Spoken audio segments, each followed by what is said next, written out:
Let's get saucy. Saucy. Saucy. Let's get saucy.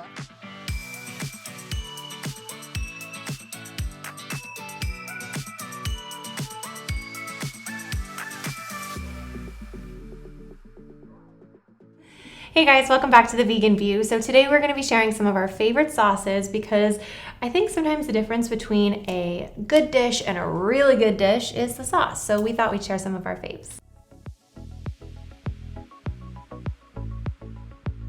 So I am going to share a creamy cashew dill sauce that is so good and makes everything taste delicious.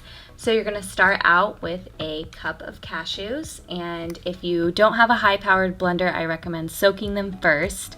You can either do that overnight or in some hot water, and then you're going to add 3/4 cup of water.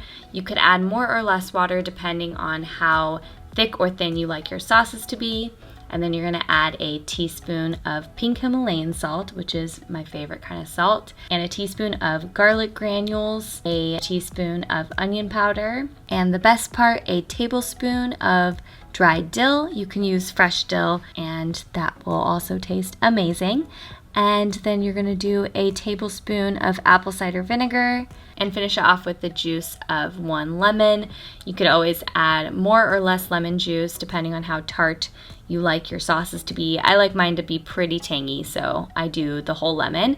And then you're gonna blend it on up. And this sauce is a recipe from a program that I'm doing called Your Gut Connection. I will link it in the description box down below if you're interested. So the program is full of gut-friendly recipes, and this sauce is one of them. And it is so delicious, so I love that it is part of the program. I will make this sauce in advance and prep it for the week so that when I make bowls throughout the week, I can just finish it off with the sauce.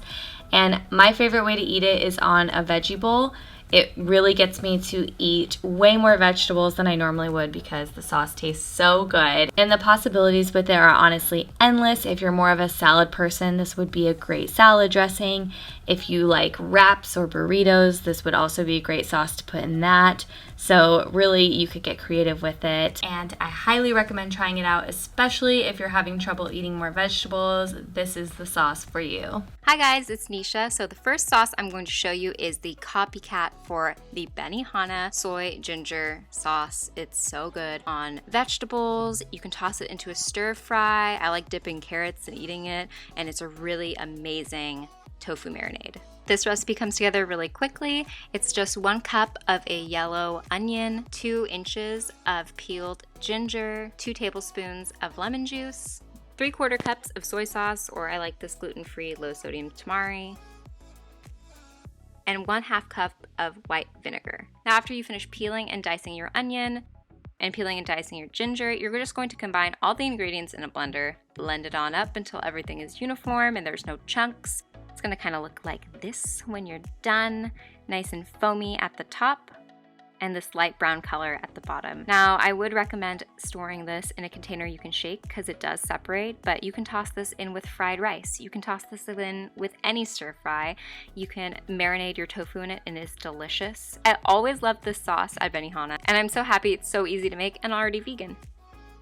Next, we're going to be making my dill ranch dressing. So first, you're going to want to take 3 tablespoons of Vegenaise, 1 tablespoon of unsweetened plant milk. I really like this one from Eden Organic, and you want to make sure it's unsweetened and not flavored. Then you're going to take 1/4 a teaspoon of garlic granules, 1/4 a teaspoon of onion granules or powder. This is pretty much the same thing. And a 1/2 teaspoon of dill. You can use fresh or dried. Dried is just so much more convenient. And 1/8 teaspoon of salt, or you can add a little more if you want. Then you're just going to mix it all together. And it's great for dipping buffalo cauliflower wings, or you can add a little more plant milk and drizzle it over salad.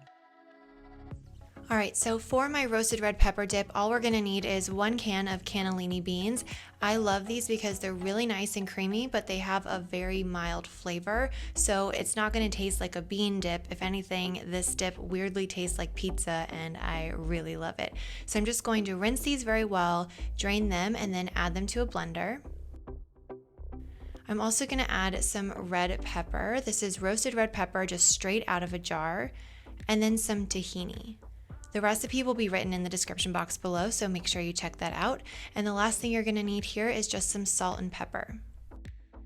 and then blend that until it is silky smooth. And as you can see, it does become very, very smooth. This is great as just a dip for pita or chips. It's also great with veggies, and it's great as the base of pizza or pita pizza. So get creative and enjoy. So first up, of course, you're going to need an eggplant, and you actually don't need a very large one because we only need about half of a cup of cooked eggplant.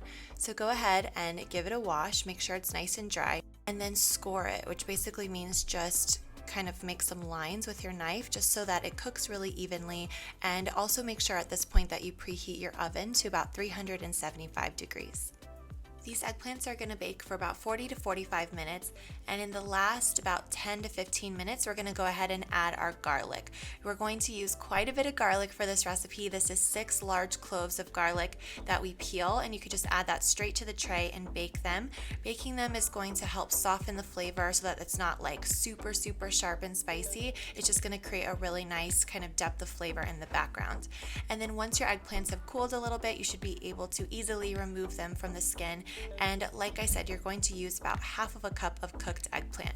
I like to go ahead and make the whole eggplant when I'm making this recipe and use the leftover eggplant in like a pasta or a salad later on in the week.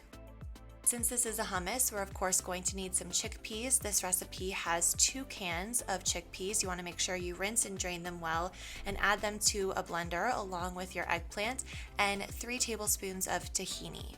You're also going to need the juice of half of a large lemon. Then we're going to add lots of flavor to this eggplant hummus with 1.5 teaspoons of salt and 1 teaspoon of cumin. Then we have a secret ingredient, and you guys, this took me ages to figure out, but you're going to need 1 teaspoon of baking powder. This is the only way that my recipe varies from the Trader Joe's recipe, but their hummus is extremely kind of fluffy and whipped, and this is going to help create that texture. So I'm going to add 1 teaspoon straight into the blender along with half of a cup of water.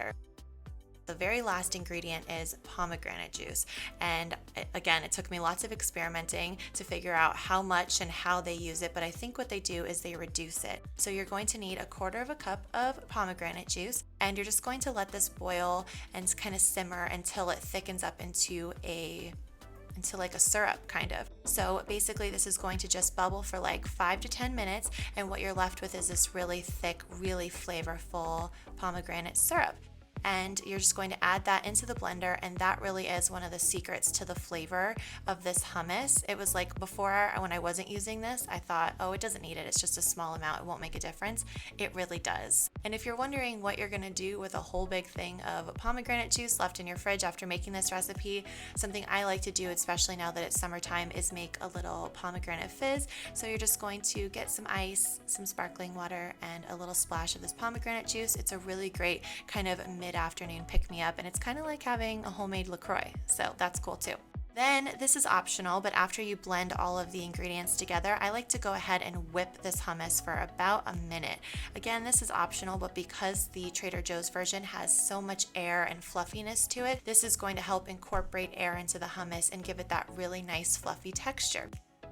You can definitely go ahead and enjoy this hummus right away, but I find that it's a little bit more like the Trader Joe's texture and flavor if you let it sit at least overnight. It will thicken up a little bit if you let it rest overnight, and also all of those flavors will just marinate and become even more flavorful if you let it rest. Because if you think about it, the Trader Joe's version has been sitting on the shelves for a few days before you even take it home probably, so it's had a lot more time to marinate and get flavorful. So I find that letting it sit overnight is best. If you can wait that long, I definitely couldn't. I think it's really good, so I just went for it right away. But just keep that in mind. This recipe also makes about 2 to 3 times as much as you're going to get in the Trader Joe's container, and that is great for those of you who are like me and use hummus for everything. All right, guys, thank you so much for watching. Let us know if you try out any of these sauces. Tag us so we can see your saucy creations. Ooh. I just got so excited. Please be sure to check out our Facebook. Be sure to check out our individual channels. Subscribe to this one and those, and we will see you soon in a new video. Bye.